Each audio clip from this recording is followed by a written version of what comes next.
هاون بهرو بودر بدوء غنيدا وجميع شهداء المجلس القومي لبث نهرين. ففي وداع الشهيد تختلط مشاعر الفرح والحزن سوية، ففرحنا لنيله الشهادة وحزنا لوداعه إلى الأبد. فالشهادة هي أرفع درجات الإيمان وأسماها، والشهيد هو من ضحى بنفسه وروحه فداء لوطنه وأمته. نبقى الآن مع تقديم وثيقة الشهادة من قبل مؤسس عوائل الشهداء السريان الآشوريين لذوي الشهيد حورو أريو. وثيقة الشهادة: الحياة الحرة هي ثمرة إرادة الشهادة.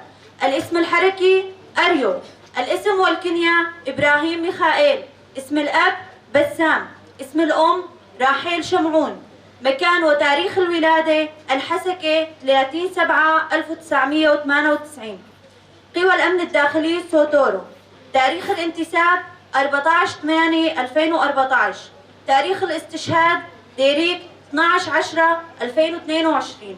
مجمع الشهداء هو المجمع الأعظم الذي يبنيه الأبطال الذين ضحوا بأرواحهم وبأغلى ما يملكون ودون تردد في سبيل الوصول إلى الحياة الكريمة في الحرية والتطور الإنساني على مدى التاريخ. شهداؤنا هم الأصحاب الحقيقيون للحرية وبناة الديمقراطية في بث نهرين، ناضلوا جنبا إلى جنب في سبيل تحقيق الأخوة والعيش المشترك والتحرير من العبودية، ونالوا مرتبة الشهادة ليصنعوا أسس الشرق الأوسط الديمقراطي النبيل حق الشعب الأصيل. ونحن كقوى الأمن الداخلي سوتورو نفتخر برفاقنا في الدرب، وشهادتهم فخر واعتزاز لنا ولشعبنا المتجذر في أرضه ووطنه. عهدا لك أيها الشهيد أن نتابع مسيرتك النضالية حتى آخر رمق في حياتنا كي تتحقق العدالة والمساواة وبناة المجتمع الديمقراطي الحر. قوى الأمن الداخلي السوتور. ويقومون بالتهديد على مناطقنا وزعزعة الأمن والاستقرار في بلدنا ومهاجمة جميع شعوبنا بجميع فئاته، كردا وعربا وسريانا.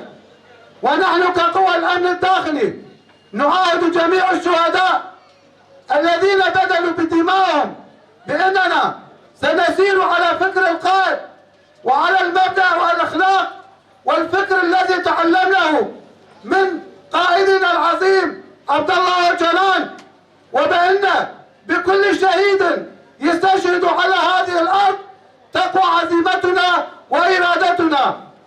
في النهاية نقول نعاهد الشهيد إبراهيم وجميع الشهداء بأننا سنكمل مسيرتهم حتى آخر نقطة من دمنا. شهيد نامل، شهيد نامل، شهيد نامل.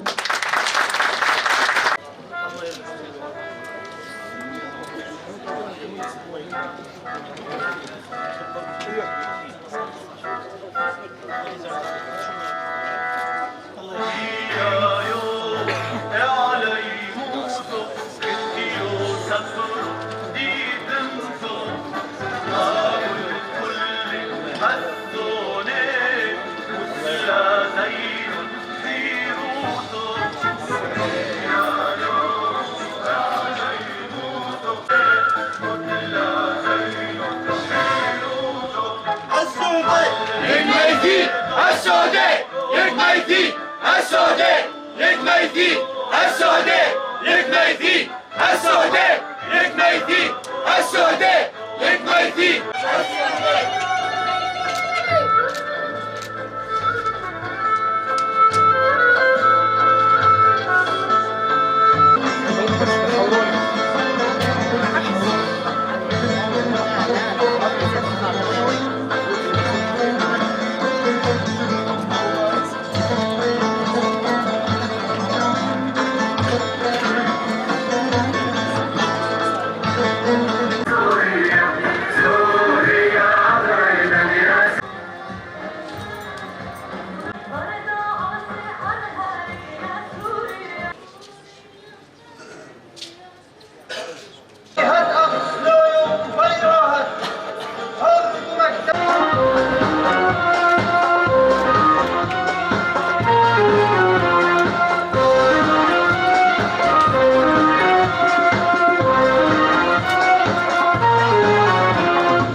Stadt in Heimat, in Berlin.